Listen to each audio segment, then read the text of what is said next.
नमस्कार. आज मी all in one ह्या कंपनीचे टॉनिक भोज या गावी दिले होते, तर तिथं काय रिझल्ट आला आज त्यांच्याकडनंच आपण जाणून घेऊया. नमस्कार सर. आपलं नाव? शीतल प्रकाश गवळी.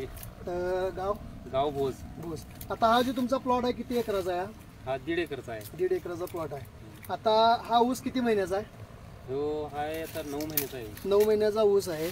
तर तुमच्या हातामध्ये जी ऑल इन वन टॉनिकची जी बॉटल आहे ही आपण मागच्या महिन्यात सोडली होती. होय. आता मागच्या महिन्यात 14/10 आपण सोडली होती. 14 आज जर बघितलं तर 1 महिना पूर्ण झाला, तर तुम्ही सोडल्यापासून असं तुम्हाला काय फरक वाटला? म्हणजे सोडताना किती पेरं होती आणि आता किती पेरं आहेत? आम्ही सोडायच्या आधी 14 ऑक्टोबरला होती, त्याला 14 पेरे होते. 16 पेरे होते. मग त्याच्यानंतर हे ऑल इन सोडल्यानंतर 1 महिन्यानं बरोबर अजून 1 महिना व्हायनी, तरी पण 3 कांड्या वाढल्यात. 3 कांड्या वाढल्या आहेत. तरी तुम्ही ते मापून दाखवू शकताय कांड्या? ज्यावेळा 1 मिनिट, ज्यावेळा आपण यांना औषध दिलेलं होतं त्यावेळा इथं आपण हे बांधलेलं होतं, तर हा सुद्धा त्याचा आपल्याला खूण आहे. आणि आता आपण कांड्या सुद्धा बघू शकतोय. तर मापावूया.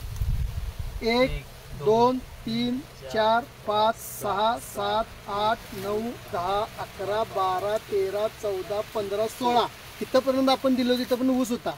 तिथून पुढे आता 1 महिन्यानंतर 3 कांड्या 17 18 19 म्हणजे 3 कांड्या बरोबर याच्या वाढलेल्या आहेत. तर तुम्हाला असं काय याच्यामध्ये अजून काय फरक जाणवते? जरा हाय तरी ऑलरेडी चांगला आहे. तरी मग दुसरं काय झालं, काळोखा आला.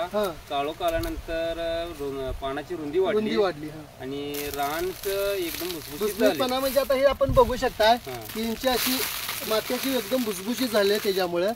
तर तुम्हाला रिझल्ट चांगला आहे? रिझल्ट 1 नंबर आहे. मग पुढच्या शेतकऱ्याला काय सांगाल याबद्दल? पुढच्या शेतकऱ्यांनी सांगू इच्छिते की हे ऑल इन वन आपला रिझल्ट चांगला आहे. तरी तुम्ही शेतकरी पुढच्या शेतकऱ्यांनी तुम्ही वापरू शकता. रिझल्ट 1 नंबर आहे त्याचा. ओके. तर तुम्ही ऑल इन वन या कंपनीला माहिती दिल्याबद्दल मी तुमचा पूर्णपणे आभारी.